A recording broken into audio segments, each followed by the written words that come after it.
Bismillahirrahmanirrahim. Assalamualaikum warahmatullahi wabarakatuh. Alhamdulillahirrahmanirrahim. Mitra GIC yang dirahmati Allah Subhanahu wa Ta'ala, Masjid Lantai Dasar Sentral Bisnis Jakarta Islamic Center. Saya Andi Umar hadir kembali menyapa mitra GIC di satu program yang insya Allah program ini semakin memperkaya kita di dunia bisnis Islam tentunya. Program ini kami sebut sebagai Bincang Bisnis Muslim atau BBM. Nah, mitra GIC, hari ini kita sudah menyiapkan satu topik atau tema diskusi kita tentunya. Untuk itu kami sangat mengundang Anda bergabung sampai nanti di penghujung kebersamaan kita, kurang lebih 60 menit ke depan. Nah, satu tema yang akan kami hadirkan bersama mitra GIC sore hari ini adalah tentang bagaimana kaidah bagi pembisnis seputar investasi saham. Penasaran kan mitra? Saham itu apa?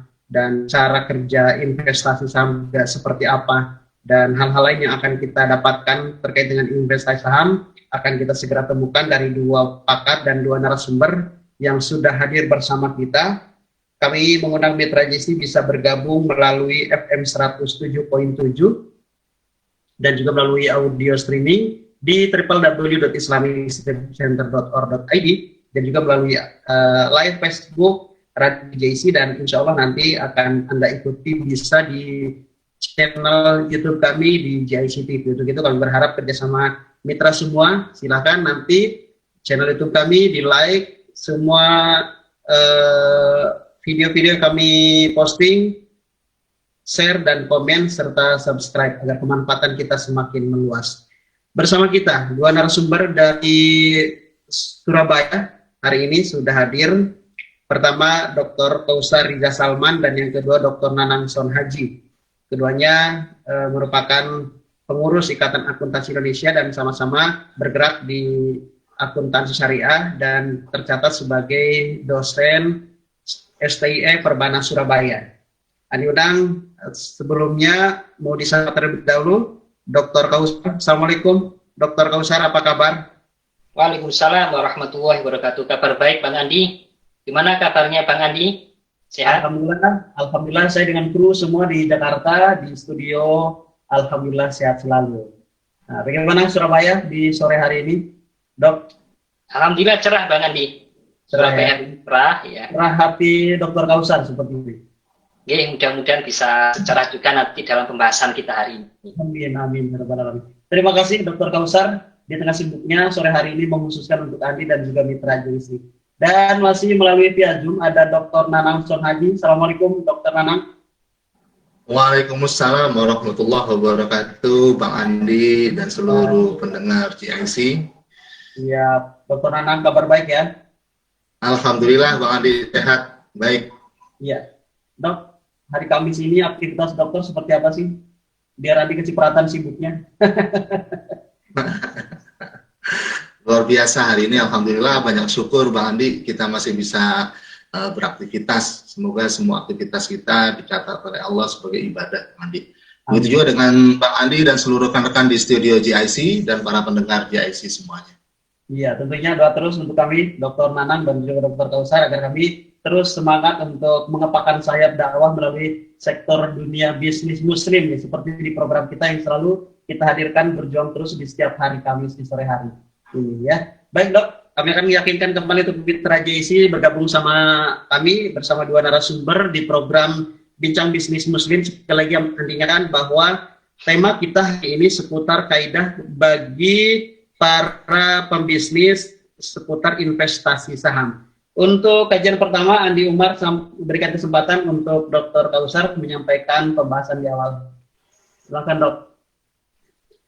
Baik, Assalamualaikum warahmatullahi wabarakatuh.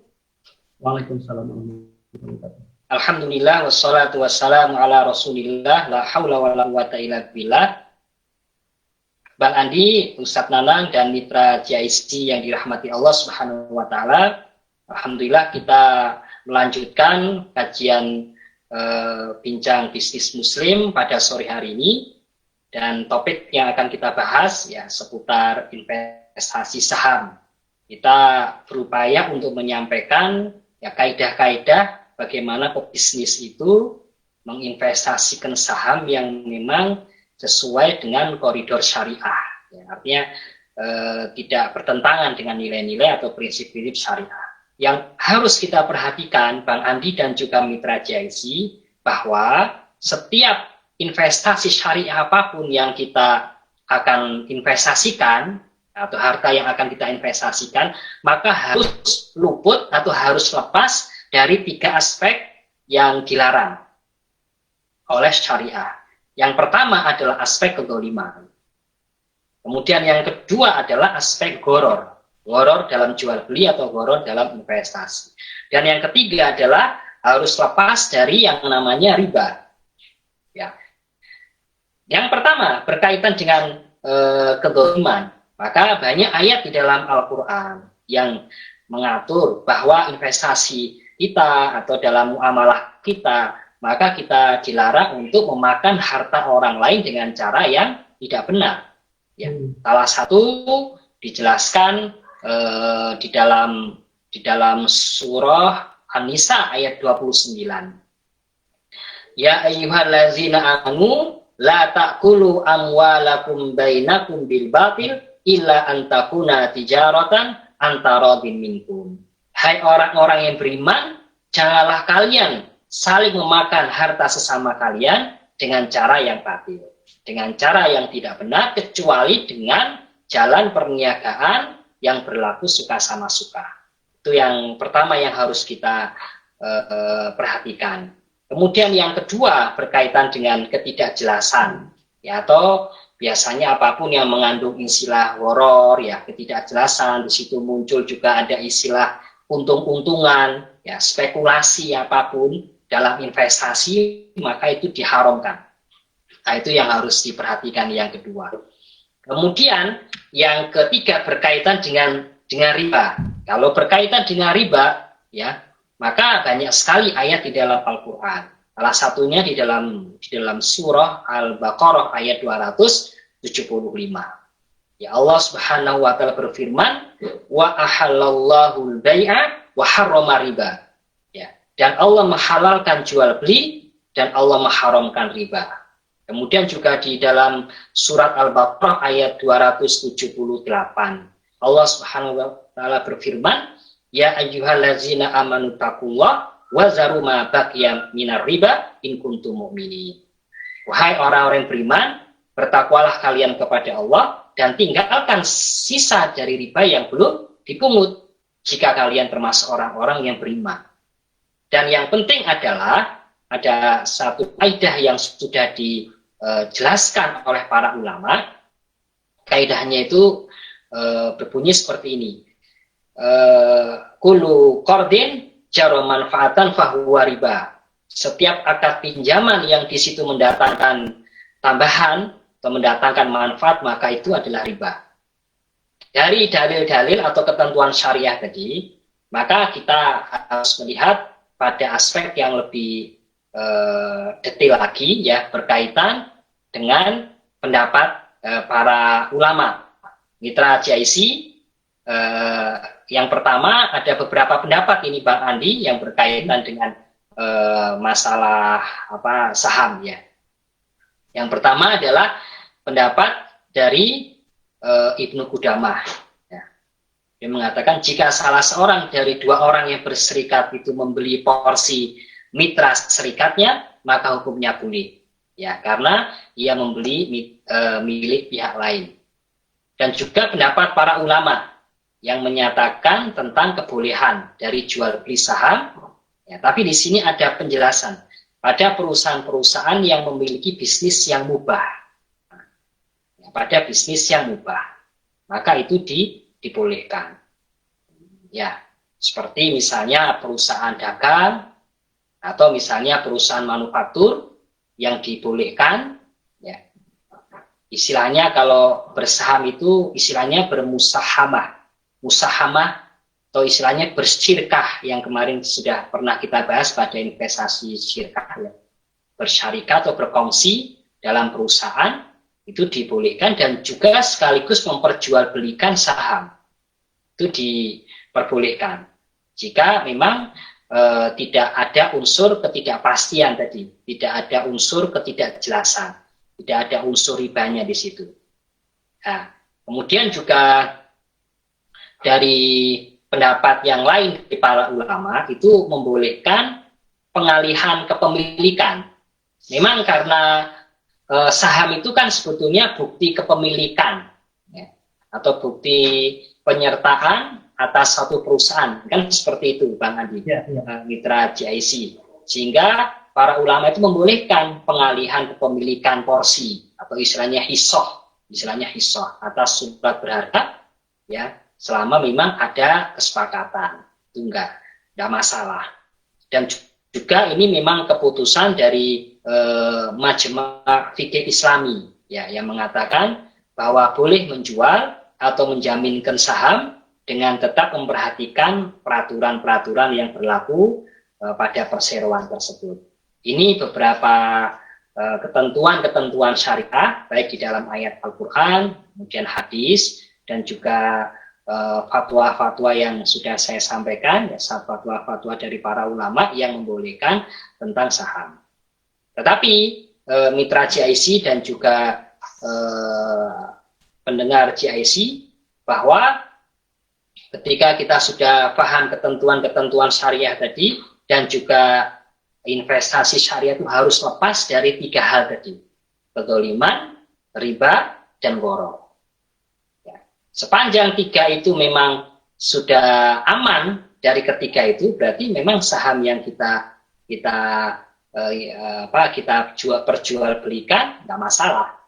Itu yang penting, yang awal yang harus kita pahami, konsep dasar berkaitan dengan saham menurut perspektif syariah. Gitu. Salah satu yang ingin saya sampaikan di sini, misalnya berkaitan dengan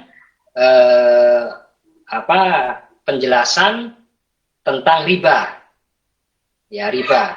Ada riba itu ada 2, mitra GIC. Ada riba terkait dengan utang piutang, dan juga ada riba terkait dengan jual beli. Ya, ada riba utang piutang, ada riba jual beli.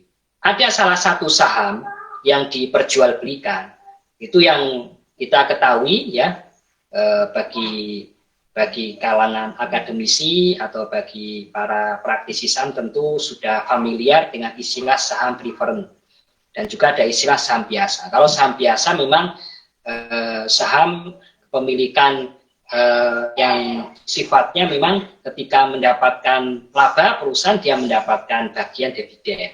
Tapi ketika rugi dia tidak mendapatkan bagian dividen. Ketika ada likuidasi perusahaan, maka dia mengikuti urutan yang sudah baku. Itu kalau saham biasa semacam itu. Tapi untuk saham preferred ini punya kekhususan. Salah satu kekhususan dalam saham preferred itu adalah mendapatkan porsi dividen, ya, dari nominal saham, ya, meskipun perusahaan mengalami kerugian. Pemegang saham preferred tetap mendapatkan, Bang Andi dan juga mitra GIC. Ini yang jadi masalah saham preferred, karena ketika perusahaan mendapatkan rugi, maka pemegang saham preferred tetap mendapatkan dividen. Ini berarti konteksnya sebetulnya bukan investasi. Karena kalau investasi itu termasuk saham, itu kadang laba, kadang rugi, kadang mendapatkan dividen, kadang juga tidak mendapatkan dividen. Gitu. Tapi kalau pemegang saham preferred itu dia mendapatkan jaminan untuk mendapatkan return atau dividen, sehingga investasinya bukan investasi lagi dan berubah investasinya menjadi pinjaman. Jadi pemegang saham preferred seolah-olah memberikan pinjaman kepada perusahaan, sehingga dividen yang diterima itu hakikatnya bukan dividen, tapi hakikatnya adalah bunga yang diharamkan. Itu masuk dalam kategori riba utang piutang. Jadi itu mitra GIC yang awal yang harus kita perhatikan, ya, berkaitan dengan jenis-jenis saham. Nanti akan kita kembangkan, kita lanjutkan pembahasan dengan aspek-aspek yang lain, misalnya bidang usaha dan seterusnya. Saya kembalikan dulu ke Bang Andi. Ya, baik, Ustaz. Inilah mitra GIC di awal perjumpaan kita sudah diantarkan oleh Ustadz Kausar bagaimana tentang kaidah, ya, kaidah atau prinsip dasar dari investasi saham yang harus kita pahami bersama, bahwa sebenarnya di investasi ini sendiri hampir rawan dari ketiga unsur tadi yang sudah disampaikan oleh Ustadz Kausar ya. Untuk itu kita akan coba bergabung bersama dengan Dr. Nanang. Dr. Nanang, ya, kayaknya masih belum. Ya, Dr. Nanang masih bersama kita? Masih, ya. Oke, Dok, dari kalangan kaum muslimin sendiri di dunia investasi saham, geliatnya ini seperti apa sih? Ya, baik Bang Andi. Jadi investasi saham syariah ini menjadi salah satu alternatif pilihan para muslim untuk menginvestasikan dananya. Sebenarnya tidak ada yang sulit ketika kita ingin mencoba berinvestasi di jenis saham syariah. Cara investasinya itu sama saja ketika teman-teman yang lain gitu ya bermain saham di saham konvensional. Namun di saham syariah ini memang memiliki spesifikasi, yaitu kita bermain pada investasi saham yang memenuhi kaidah-kaidah syariah secara Islam. Nah, caranya bagaimana? Kita cukup mendatangi perusahaan sekuritas atau agen yang menjual saham. Kita kemudian dapat memilih di sana berbagai saham syariah yang sudah terindeks seperti itu. Namun perlu kita ketahui bahwa ketika kita ingin berinvestasi di saham syariah itu tidaklah semudah seperti kita membeli kue di toko begitu. Ada beberapa hal yang perlu kita perhatikan sebelum akhirnya kita memilih pada satu pilihan investasi syariah yang kita idam-idamkan. Caranya yang paling mudah adalah yang pertama kita harus mengenali dulu Bang Andi saham yang kita inginkan. Ya. Meskipun kita sering dikatakan istilahnya adalah bermain saham ya. Namun kegiatan yang satu ini kita harus betul-betul mengenali emiten kita. Jangan sampai kemudian kita membeli saham dari satu emiten yang kita tidak kenal kinerja sahamnya. Sama dengan kita terjebak pada satu risiko. Begitu Bang Andi, itu yang pertama yang harus kita lakukan. Yang kedua adalah kita harus bisa memastikan bahwa saham tersebut harus bebas dari praktik-praktik yang tidak sesuai dengan Islam. Seperti itu. Nah, cara yang paling mudah supaya kita tidak terjebak pada dua risiko tersebut, sebenarnya ada satu aplikasi yang sudah dikenalkan oleh Dewan Syariah Nasional, itu istilahnya menggunakan pakai SOTS. Nah, SOTS itu adalah Syariah Online Trading System. Jadi pada intinya Syariah Online Trading System ini adalah sistem jual beli saham secara online yang memenuhi prinsip-prinsip syariah. Kalau kita sudah menggunakan sistem itu, Bang Andi, kita tidak akan keluar dari koridor saham-saham di luar syariah. Jadi cara yang paling mudah kita bisa manfaatkan itu. Itu mungkin tahapan awal yang bisa saya sharingkan ke pendengar radio GIC berkaitan dengan bagaimana upaya kita atau cara kita untuk investasi saham syariah supaya kita tidak memiliki resiko yang besar. Selanjutnya nanti ada informasi yang lebih menarik. Kita kembalikan dulu kepada Bang Andi. Bang Andi. Nah, masih ke Dr. Nanang, Dok. Kalau kemarin kita sempat melihat bahwa sangat potensial itu kalangan milenial untuk sebuah investasi. Kalau kita menyisir pasar yang ada di lapangan, apakah investasi saham juga kalangan milenial masih mendominasi, baik yang mereka cenderung ke prioritas syariah atau yang konvensional, atau seperti apa nih, Dr. Nanang? Ya. Jadi, Bang Andi, kalau kita lihat memang sekarang ini kalangan milenial itu memiliki jiwa wirausaha yang sangat luar biasa sekali, aktivitas produktivitasnya juga sangat luar biasa sekali, dengan karakteristik risk taker. Jadi, seperti yang lalu pernah kita bahas, bahwa kalangan milenial ini adalah mereka-mereka itu yang berani mengambil risiko, gitu ya Bang Andi. Nah, oleh karena itu, saham syariah ini juga sangat diminati dan caranya mudah. Untuk investasi saham syariah itu tidak perlu modal yang cukup besar, misalkan 100 juta atau 1 miliar. Bisa dimulai dengan angka nominal yang terkecil, misalkan 1 juta. Nah, investasi saham dengan modal kecil juga ini berguna untuk mencegah kerugian yang besar. Seperti yang lalu, memang hukum investasi itu berlaku Bang Andi. Ketika high risk, maka high return.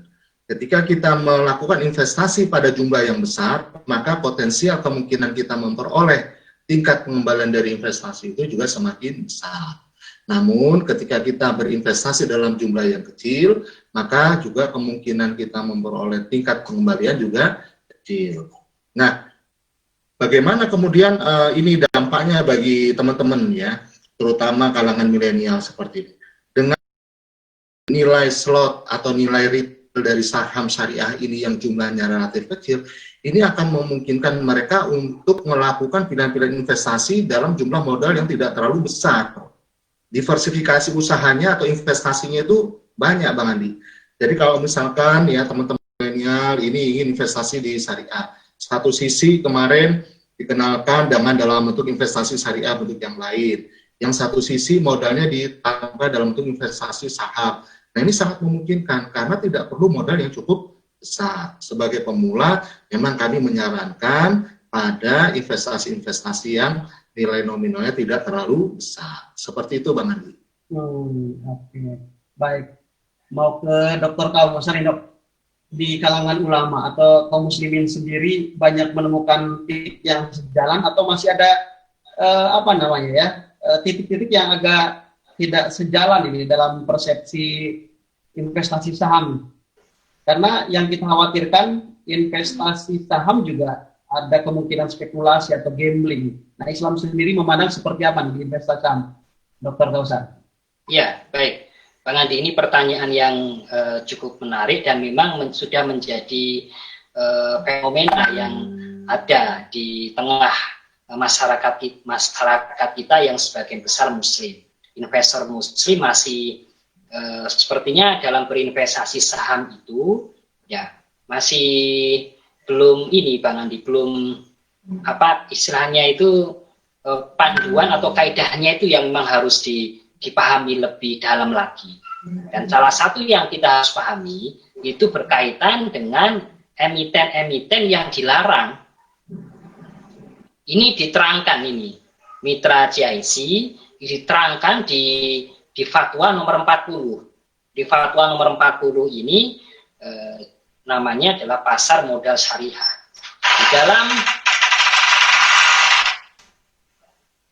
Di dalam pasal 3 itu dijelaskan bahwa emiten-emiten yang dilarang adalah termasuk ya emiten yang tergolong ya judi atau perdagangan yang dilarang. Ya, kemudian yang kedua lembaga-lembaga konvensional, lembaga keuangan konvensional, Bang Andi, yang ada unsur ribawinya seperti perbankan dan asuransi konvensional. Kemudian juga ya produsen, ya distributor, pedagang makanan dan minuman yang dilarang, apapun itu dilarang. Maka itu juga termasuk yang dilarang. Kemudian juga produsen, distributor atau penyedia barang atau jasa yang merusak moral, ya dan bersifat mudorot, ya. Dan salah satu yang sudah sudah jelas kemudorotannya tentu adalah perusahaan rokok, ya tentu. Maka ini termasuk poin yang di sini, Bang Andi. Dan juga ya berinvestasi pada emiten di mana utang emiten tersebut kepada lembaga keuangan ribawi itu lebih dominan, berarti lebih besar daripada komposisi modalnya. Jadi ini seharusnya menjadi guidance bagi investor muslim ketika akan memilih emiten. Jelas ya, tadi yang sudah disampaikan Ustadz Nanang. Jadi misalnya jika lebih safe-nya, yaitu memang bisa memilih ya indeks saham syariah Indonesia ISSI, atau bisa memilih saham emiten yang terdaftar di Jakarta Islamic Index yang jumlahnya 30. Itu sudah keluar dari klasifikasi emiten yang dilarang tadi. Nah, itu yang harus diperhatikan. Sehingga bukan hanya melihat, kalau investor itu tidak hanya melihat pada analisis fundamental dan juga teknikal saja, itu yang paling penting itu adalah lihat dulu emitennya. Yang pertama, kita masih masih banyak melihat di tengah frame itu biasanya kalau naik nggak ada batasnya sampai 60%, 70%, kalau turun ya bisa habis.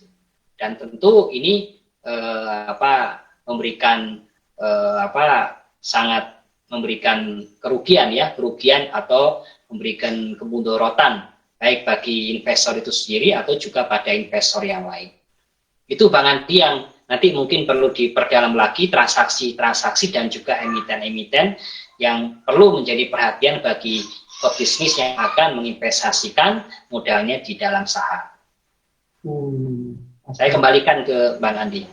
Iya, baik Mitra JC. Andi Umar mau menyapa kembali Anda, Mitra, baik Anda yang saat ini sedang mencoba menginvestasikan di sebagian hartanya di investasi saham, atau Mitra baru saja mungkin tertarik bahwa sebenarnya ada hal yang lebih penting di samping transaksi semata, bagaimana Islam mengajarkan, Islam mendirect kita semua agar kita terselamatkan. Karena sekali lagi seperti yang tadi disampaikan oleh Dr. Kausar bahwa sebenarnya ada beberapa peluang yang sangat menyeret kita kepada hal-hal yang tidak diridhoi Allah Subhanahu wa taala. Untuk itu Mitra JC, hari ini program BBM dengan kajian seperti sore hari tentang bagaimana kaidah investasi saham ini agar kita tentu saja memiliki satu kaidah atau panduan yang kita miliki, sehingga ketika kita akan terjun bebas di dunia saham investasi atau investasi saham kita semakin matang gitu ya. Artinya tidak semata keuntungan atau laba yang kita akan temukan di bisnis ini, tapi bagaimana bisnis yang menguntungkan dan hubungan kita kepada Allah tentu saja ini menjadi prioritas utama. Dr. Kausar, izinkan nanti mau ke Dr. Nanang lagi karena pasti sudah banyak mengantungi Dr. Nanang ini informasi seputar kekinian investasi saham ini untuk memperkaya kita di kajian atau bincang kita seputar investasi saham atau kaidah investasi saham. Dr. Nanang, mungkin ada hal-hal penting yang rasanya perlu Andi ketahui dan juga Mitra JC dapatkan informasi tersebut, Dok. Ya, terima kasih Bang Andi. Jadi saya akan melanjutkan dari apa yang tadi kita sudah diskusikan, dan ini cukup menarik ya, menjelaskan apa yang tadi sudah dijelaskan oleh Ustadz Kausar. Jadi sekarang tantangannya adalah bagaimana kaum milenial ya, saudara-saudara kita yang saat ini ingin berinvestasi syariah, begitu ya caranya. Jadi caranya yang paling mudah begitu ya di forum ini para pendengar GIC, yang pertama adalah kita tadi seperti yang saya sampaikan, kita bisa menggunakan aplikasi yang namanya Syariah Online Trading System. Nah, memang tidak semua emiten itu sudah memiliki Syariah Online Trading System ini. Kurang lebih sampai dengan bulan Agustus tahun 2020 ini sekitar antara 20 sampai dengan 22 broker yang sudah memiliki itu. Nah, kalau sudah ada menggunakan sistem online trading system ini, kita tidak akan keluar dari koridor saham syariah. Ya, memang dengan menggunakan SOTS ini, kita hanya bisa membeli saham syariah yang dilakukan secara tunai, sehingga tidak boleh ada transaksi margin di sana.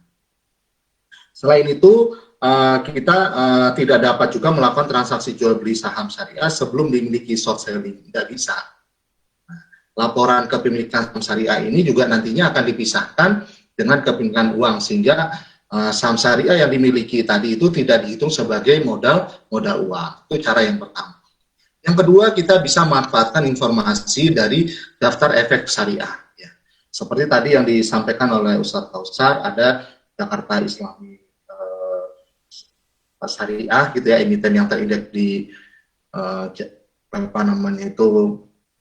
syariah ya.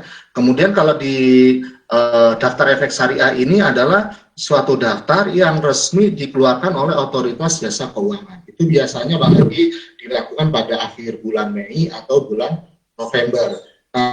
Jadi rilis DES ini kita bisa melihat emiten-emiten yang masuk ke dalam kategori saham syariah. Ya.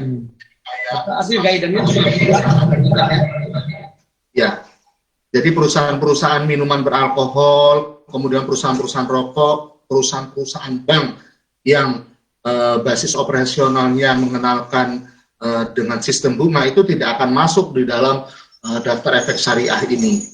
Nah, seperti itu. Nah, dari situ ketika kita sudah punya informasi saham-saham apa yang mau kita beli melalui STOS maupun melalui DES ini, Nah, baru yang kemudian kita bisa melakukan investasi syariahnya. Seperti tadi yang saya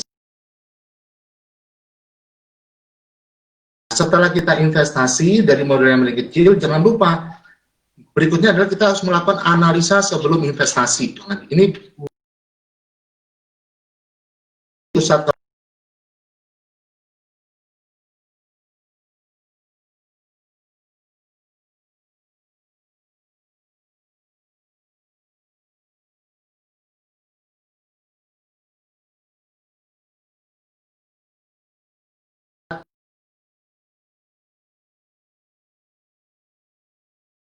besar dan membandingkan setiap tahun dalam jangka waktu tahun-tahun tertentu secara berurutan apakah saham yang mau kita investasikan ini pergerakannya naik. Begitu Bang Andi. Jadi pilihlah pada tren-tren yang memiliki pergerakan kenaikan harga sahamnya yang cukup baik, yaitu trennya meningkat. Nah, kalau sudah, baru itulah yang kita pilih. Setelah kita pilih, jangan lupa, sekarang kita sudah menjadi investor saham syariah. Maka langkah berikutnya adalah melakukan review berkala terhadap saham yang sudah kita pilih. Itu Bang Andi. Jadi meskipun kita ini sebagai investor, kita harus cerdas. Kenapa? Bahwa kita memiliki saham ini kinerjanya seperti apa. Nah, review berkala ini ya saya menyarankan bisa dilakukan dalam waktu 1 bulan, 3 bulan, 6 bulan, bahkan sampai dengan 12 bulan. Ya. Apa yang perlu kita review? Yaitu tadi Bang Andi, tren kenaikan harga sahamnya. Ketika saham yang kita beli itu memiliki tren yang cukup baik, kita bisa pertahankan itu sebagai investasi. Namun kadangkala memang perusahaan itu sangat bergantung pada faktor-faktor lain, internal dan eksternal. Seperti saat ini ketidakpastian lingkungan karena pandemik, banyak perusahaan-perusahaan yang juga sahamnya turun. Nah, ketika saham turun ini, kita juga harus cerdas. Apakah kemudian ketika saham turun ini perusahaan mampu menggerakkan itu menjadi suatu bentuk rebound? Rebound itu berarti titik tolak untuk mengembalikan kembali dari yang turun menjadi meningkat lagi, Bang Andi. Tetapi ketika kita memperoleh informasi bahwa investasi tersebut tidak punya daya juang untuk rebound, ya kita lepas, kita jual saja. Kita pilih atau beralih kepada investasi saham yang lain. Nah, inilah fungsinya kita melakukan review berkala, Bang Andi. Jadi, itu saran dari saya. Meskipun demikian, yang paling aman ketika kita berinvestasi saham syariah itu, ambillah dalam jangka panjang. Ibaratnya ini adalah simpanan syariah, tabungan kita untuk investasi jangka panjang. Kalau untuk jangka pendek, memang risikonya sangat besar, dan kita harus pantau terus pergerakan saham tersebut. Itu sementara mungkin Bang Andi, untuk memudahkan para pendengar GIC dan teman-teman muda, milenial yang ingin mencoba investasi saham di saham syariah. Iya. Mungkin kalau kita mau pilih untuk menjadi investasi saham dalam jangka yang cukup panjang, ada rasa kekhawatiran nggak ketika kita memilih salah satu tempat kita menanam saham gitu. Padahal kita sendiri kan dituntut untuk cerdas melihat seperti apa tren kenaikan saham tersebut. Ada nggak rasa takut yang harus kita punya untuk jangka panjang? Ya, Bang Andi. Kalau kita bicara rasa takut, selalu ada namanya rasa takut atau kekhawatiran. Ingat bahwa dalam suatu investasi itu pasti terkandung risiko. Itu pasti akan terkandung risiko. Nah, sekarang